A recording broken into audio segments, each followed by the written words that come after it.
Today's video is brought to you by Cars and Bids, my online enthusiast car auction site that recently sold this, and this, and this, and this, and this. This is the new Lucid Air Sapphire, and it's amazing. It's a full-size luxury sedan, like a Mercedes S-Class, but it does 0 to 60 in under 2 seconds, like a hypercar. And it has a fantastic 427 miles of fully electric driving range. This aims to be the ultimate in luxury and performance. And today I'm going to review the Sapphire and see how it does. And I'll show you all of its quirks and features. All right, time for the quirks and features of the Lucid Air Sapphire. Starting with, what is it? It's a high-performance version of the Lucid Air, which is in itself a fantastic luxury car. And the goal was to keep all of that and add supercar performance to make the ultimate luxury car that's also an ultimate high-performance car without any compromise. And on paper, the numbers are amazing. In its top drive mode, the Sapphire makes 1,234 horsepower. It has 1,430 pound-feet of torque. Yes, that's an actual number, over 1,200 horsepower and 1,400 pound-feet. It'll do 205 miles per hour. 0 to 60 comes in under 2 seconds, and it does a quarter mile in 9 seconds flat. This car, the numbers are astonishing. Of course, the price tag is also pretty high, $250,000. That's putting you into exotic supercar territory, but it has the performance of one. And it also has an impressive range, 427 miles of fully electric range for this car, which is, well, a lot of miles. But this car is about more than just extra power that makes it fast. A lot of different changes have gone into the Sapphire to make it the ultimate performance Lucid. Let's start with the brakes, which are huge. Carbon ceramic brakes, standard on the Sapphire. The front rotors are 16.5 inches in diameter. There are good cars with wheels smaller than the brakes on this car. Of course, suspension has also been heavily revised to improve handling. It has a sportier suspension, although Lucid says it won't impact ride quality, makes it as luxury as it is sport. And the whole car's been lowered for a lower center of gravity to make it handle better, especially around hard turns.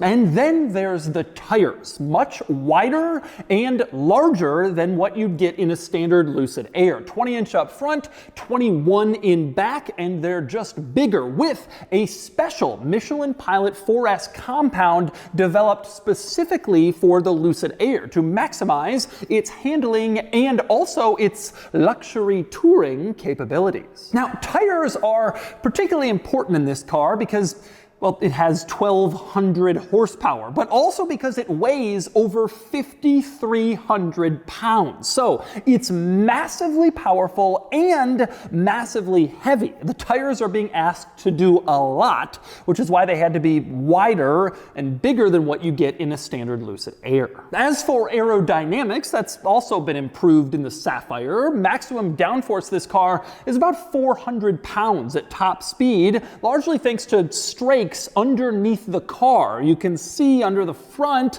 these strakes channel air through and increase downforce without having to resort to some massive hoop wing on the back or inlets on the sides. It's all handled underneath. Now, also up front, you will notice a front splitter. This is special to the Sapphire for improving aerodynamics, and it even says Sapphire printed right there on it, one of the subtle styling changes that transforms the Air into a Sapphire. And speaking of exterior upgrades for this car, let's talk through them because some are kind of cool, subtle touches where you have to know what you're looking for in order to tell apart the Sapphire from the regular Lucid Air. Now, with that said, a few of them are not quite so subtle, like for example, the paint color. This is called Sapphire Blue. It's the only color you can get on the Air Sapphire, at least right now, and it's not offered on the standard Lucid Air. So if you see this color, you're seeing a Sapphire. Another change that isn't really so subtle, the glass roof is gone from the standard Lucid Air, replaced instead by a traditional aluminum roof. The function here is to reduce weight, obviously, since you don't have a giant piece of glass, and to lower the center of gravity. Lighter weight up top keeps the center of gravity lower and makes the car handle better. The Sapphire also has a different wheel design compared to the standard Lucid Air. As you can see here, it's a more aggressive wheel, looks sportier and more performance-y to go along with its, well, larger size tires, larger wheel with a different look, although here's an interesting thing. There are wheel caps that you can install, wheel covers that almost look like aerodynamic hubcaps. You can install on the car if, for example, you're going on a long road trip. Here you can see the Air Sapphire with its hubcaps installed, and that maximizes your aerodynamics. Lucid told me that installing these hubcaps over the wheels actually gets you 15 to 20 miles more range. So even though they don't look as cool as the regular Sapphire wheels, they do help for long trips, maximizing your range. Of course, you want to go back into cool performance look, you can just take them off at any time. Speaking of wheels, here's a cool, subtle upgrade in the Sapphire compared to the standard Air. I told you earlier, the tires are wider in the Sapphire to account for its extra power. Well, that also means the fenders have to be flared. So the Sapphire has these little fender flare extensions in the front and in the back. It's a small thing and it's subtle, but that's only on the Sapphire to account for its wider tires, which is a pretty cool little trick. Around back, there's another distinctive Sapphire touch, and that would be the spoiler. The Sapphire includes this carbon fiber spoiler, which is fairly large, and it has a gurney flap on top to add extra stability for high-speed driving. Again, not on the standard Air, but only on the Sapphire. And speaking of exterior carbon fiber, you also have the mirror caps. The Sapphire models have carbon fiber mirror caps, whereas standard Air models do not. And then, of course, there's the bear graphic. You can see it on the side here, on the front fender. The bear is borrowed from the California state flag. Lucid is headquartered in California. They're proud to be a California company, and so the bear graphic features throughout this car. It's an option on the front fender, but in the Sapphire, only the outline of the bear graphic is included, whereas on the standard car, you have a full colored-in bear graphic. I guess the bear in the Sapphire is lighter weight than the one in the standard Air. Also worth pointing out in terms of the bear, the wheel caps, as you saw earlier, have bears in the center. This is also unique to the Sapphire. The Air doesn't have it. And from a badging standpoint, there are a few subtle Sapphire badges on the outside, including on the rear pillar, you can see Air, and then in small print, Sapphire. Up front, I showed you on the front splitter, it says Sapphire, pretty subtle and out of the way, but it's there. The most obvious badge is on the trunk, front and center, Sapphire, just to let people know, if they've missed all the other cool details, that this is the fast one.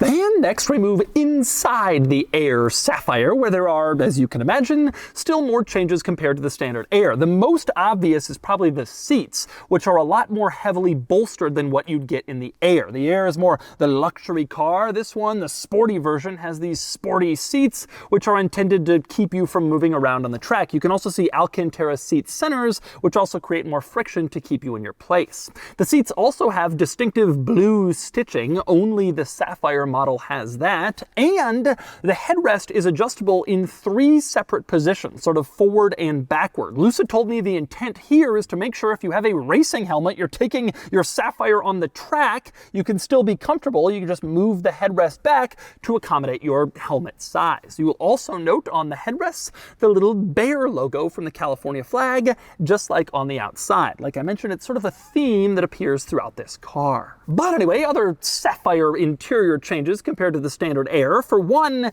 Alcantara, which appears all over this interior. I already showed you the seats, but the steering wheel as well is full Alcantara. It's also been reshaped compared to the standard Air. It's thicker and it has a flat bottom, feels more like a performance car wheel, but it is still heated. Lucid is careful to point that out. You don't lose any luxury despite getting the performance model. You also have Alcantara on the dashboard, which adds to sort of a luxury performance-y type look. In fact, that luxury look really permeates this interior. It's basically everywhere you look, and that's because, well, this is a luxury car. Despite being the high performance model with all the power, Lucid didn't want to take anything away from the Sapphire. They wanted to get the power and the luxury. That's the goal of this interior, and you don't really lose anything. There's no manually adjusted seats or removed sound deadening. It still has all the luxury touches of the standard Air, except of course for that panoramic sunroof. Next, we move into the infotainment system, the big screens, the front center of this interior,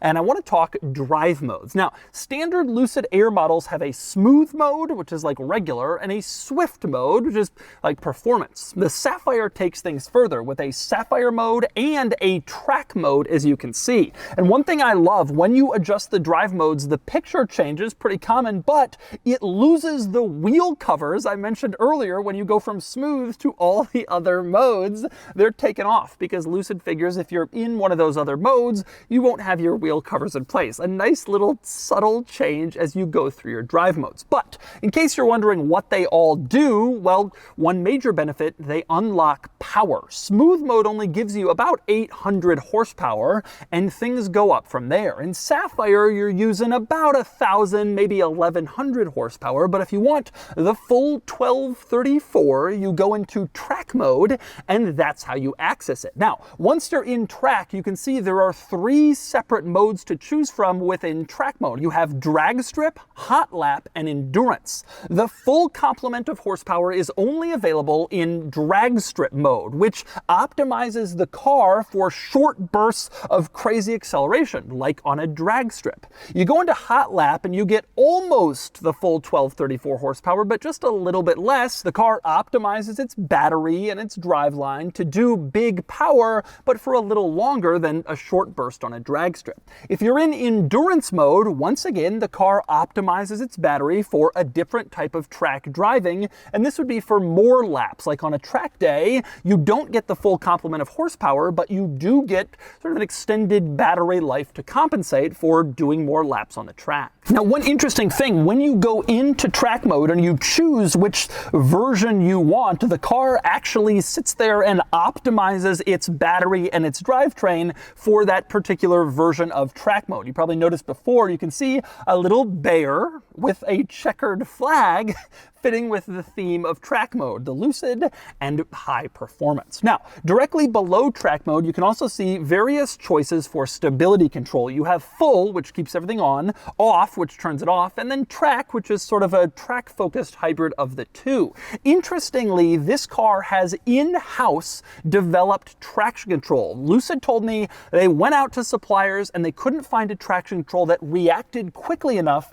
for this car's crazy amount of power, so they developed one themselves. It reacts a lot faster than standard traction control, or at least that's the thinking, and that's what this car uses. But anyway, next up, beyond all the Sapphire upgrades, which are of course very important, I want to go through some of the general basics of the Lucid quirks and features. It's been several years since I reviewed the Air, and give a little refresher on the cool stuff. So here in the front, you have 2 screens, an upper screen and a lower. The lower is larger with more detail. The upper is sort of your basics, your navigation map, your radio, your phone, and you can push stuff down from the upper to the lower. Take a look at this. I'm moving this down in case I want to work at it with more detail from the lower screen. You can send it right back up when you're done and just use the upper screen for the simpler tasks and keep the lower screen available for everything else. That is a very cool touch. Now, one thing that a lot of old school car enthusiasts will like is the fact that Lucid has left physical physical buttons for some of the most important features. So climate control, temperature, and fan speed are still adjusted with these physical switches here in the center control stack, as you can see. And in between all of them, there's a little wheel that adjusts volume. Now, interestingly enough, that wheel is for both driver and passenger, but driver has their own volume adjustment on the steering wheel, which is this cool looking switch. And it also feels cool. There's nice tactile feels to a lot of the buttons and switches and materials in this car. Now, that switch on the steering wheel is mirrored over on the other side that adjusts the adaptive cruise control. I think either the following distance or the speed with the other side switch. Again, good tactile feel for those adjustments on the wheel. But anyway, next up, move back over to the screen, the lower one this time, and you have a large and tremendously responsive screen that'll do all sorts of different things, including open the charge port, adjust the seats. You can see quickly responds to my touch wherever I tap on it. It's a pretty good and pretty intuitive screen system, and it has a couple of neat quirks. It offers massaging seats, and you can see a wide selection of different massages, rolling or unwind, wave, stretch, deep. You can choose from various different massage programs in this car. It is nice and luxurious. I also like the fact that this infotainment display shows me exactly how far away I am from hitting something with the car. If I'm getting close to like the wall in my garage, it tells me precisely how many inches are left in real time as I get closer to the object, which is obviously useful, even more useful than a camera in my opinion, since it's so precise and exact. Beyond the screens in this interior though, it's worth pointing out the materials really are nice. A main complaint about Tesla interiors is they're just not all that good. Well, you don't have that drawback with Lucid. There's gorgeous Alcantara, nice stitching. Everything in here is high quality, well thought out, looks good, feels good, and doesn't rattle. Doesn't seem like some cheaped out version. A lot of nice materials in here. And if I can call out a few specific materials, I love this cloth on the lower part of the dashboard. Instead of like a cheap durable plastic like a lot of companies would use, this sort of nice looking cloth which feels good and looks good, and you wouldn't really expect to see it there. I also love the top of the center console storage lid. It rolls back, but where does it go? I don't really understand. It just seems to disappear. It's not ridged like it's rolling up into a circle. It just sort of goes away, which is a neat little party trick you can show people. And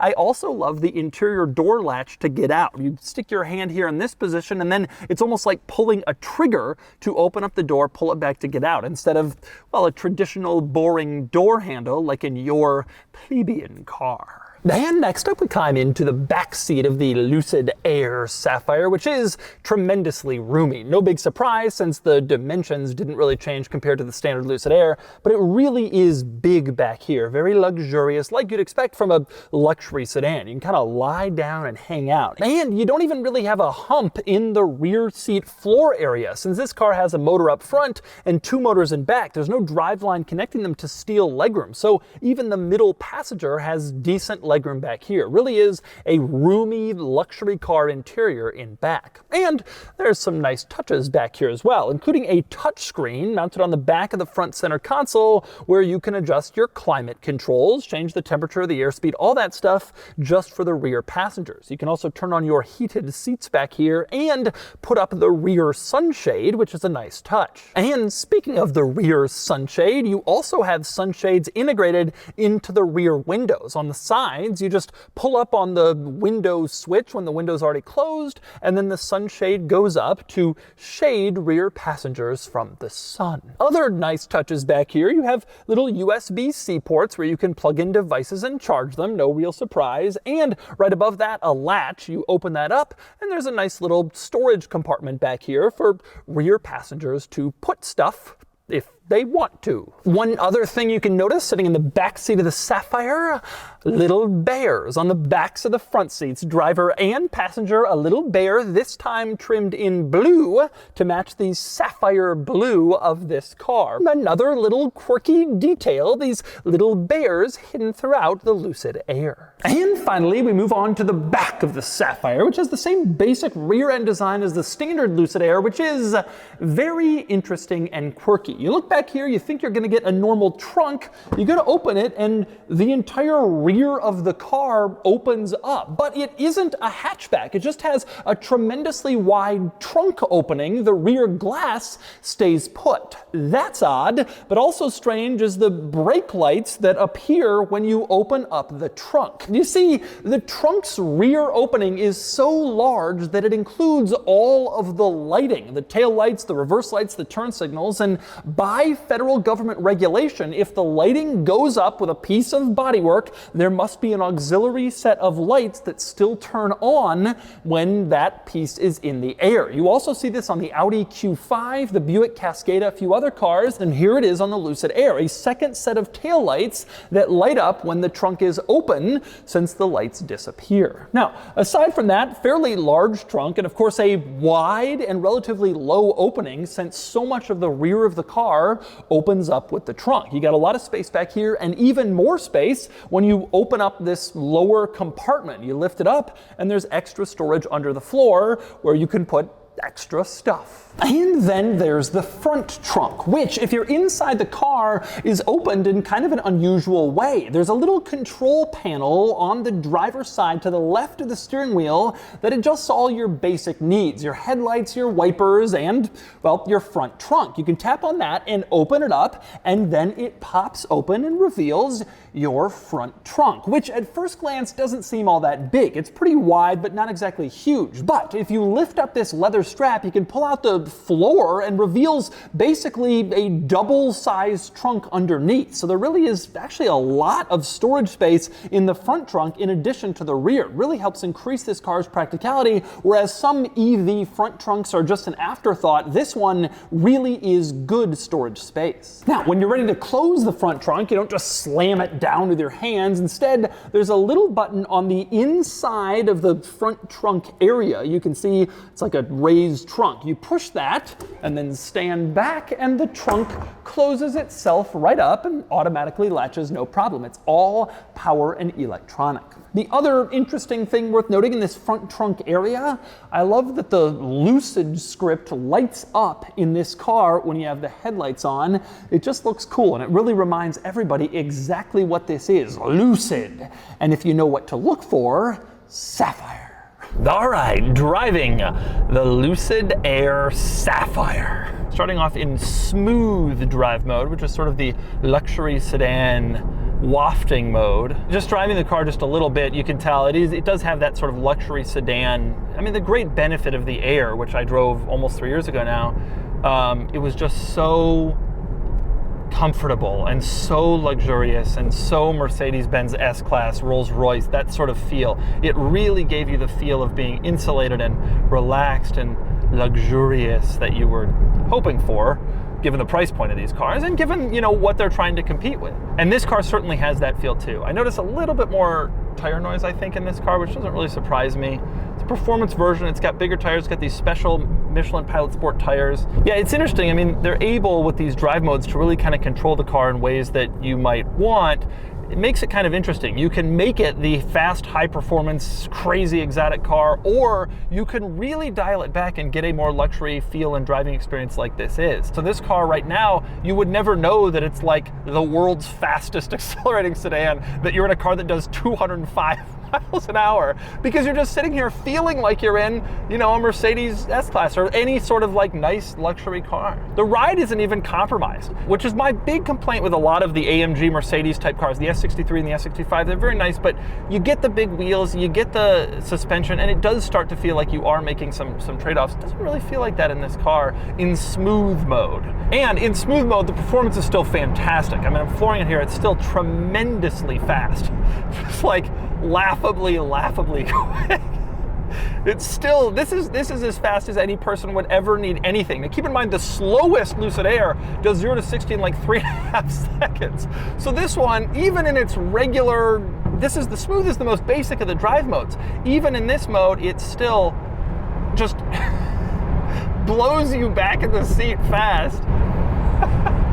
It's incredible to me that this is, oh boy, I'm going a little too fast here. It can happen very, very quickly. All right, I'm gonna switch over into the track drive mode just to see what happens. And I'm going to leave it in drag strip, which is the most high performance, high horsepower, quick burst of speed performance level that you could possibly have. And given how quick smooth mode was, I'm a little terrified about it, but we'll see what happens. Going around a kind of a highway on-ramp turn here, the car clearly switching into track mode, clearly the steering is turned a lot quicker. You can tell that. This isn't quite the quickest on-ramp that I'll do to test out the handling, but the steering is obviously a lot more responsive. And actually, this car is big. I mean, it's long, it's full-size luxury sedan size, and it's heavy. And so to neutralize the size of this car is difficult. And it's impressive, even from a steering perspective, just driving it a little bit, that you can, in the track mode, that you can tell it's sportier already. Even in track mode, by the way, I should note, driving on fairly smooth road here and don't hear any tire noise, don't hear any wind noise, barely hear the other cars, and it still feels pretty smooth and comfortable. I'm actually pretty surprised by it. I figured track mode would start to introduce a lot of compromises, and on rough roads it might, but here on the freeway it actually feels just fine, almost as luxurious as smooth mode, although I do notice a little bit more feedback in the steering. I suspect because it's just been tightened up so much in order to, you know, help it handle better, help it steer quicker. All right, I got a little bit of open road here. I'm gonna try to accelerate hard, roll on a little. Here it goes. Oh my God. Wow, it's crazy to get that level of acceleration in a car that is both this big and this like smooth. Like, it doesn't feel like it should be this fast, and it really does hug the road. Wow, that's really impressive. The handling, that was a pretty hard corner, and I took it much faster than I would have in any normal car, and it can just handle it. When you're in track mode, there's a torque vectoring component that helps really kind of push you around corners in the way that you would want to be pushed around corners as quickly and as smoothly as possible, and boy does it seem to do that. I really can't believe this car, when you drive it fast, I really can't believe it weighs 5,300 pounds, and that's even having driven a lot of heavy, big electric cars that are still quick. I've been in basically everything at this point. They're all amazing, but this one just feels, you wouldn't think you're driving around in a car this big when you're in track mode and you're going around corners this quickly. It's really something to behold. All right, I'm gonna step on it again here. I just want to feel it again. Oh my God. It is indescribably fast. This really does have this incredible all-around capability that is really, really hard to find. And of course, you're paying big money for it, but you're getting basically everything: a luxury car and a high-performance sports car. There's so much less drama. That's the interesting thing. Like, you floor it and you don't hear this crazy engine spooling up, whatever. It just sort of does what it does. But it's amazing. I mean, what it does is truly, truly amazing. And so that's the new Lucid Air Sapphire. This is a truly impressive vehicle with some fantastic benefits for performance, for driving range, for luxury, for technology, with a steep price tag to match. But if you can afford it, this really is an amazing all-around vehicle. And now it's time to give the Sapphire a DougScore. And the DougScore is here, 73 out of 100, which places the Lucid Air Sapphire here against rivals. The Sapphire ties the Lucid Air Dream Edition at the very top of this chart, gaining a point for performance but losing one in value due to the Sapphire's huge price tag. But make no mistake, a lot of people will consider the Sapphire worth it, as it's truly the most competent all-rounder, with supercar acceleration, luxury car ride quality, impressive handling, and cutting-edge technology. It's amazing how it does it all.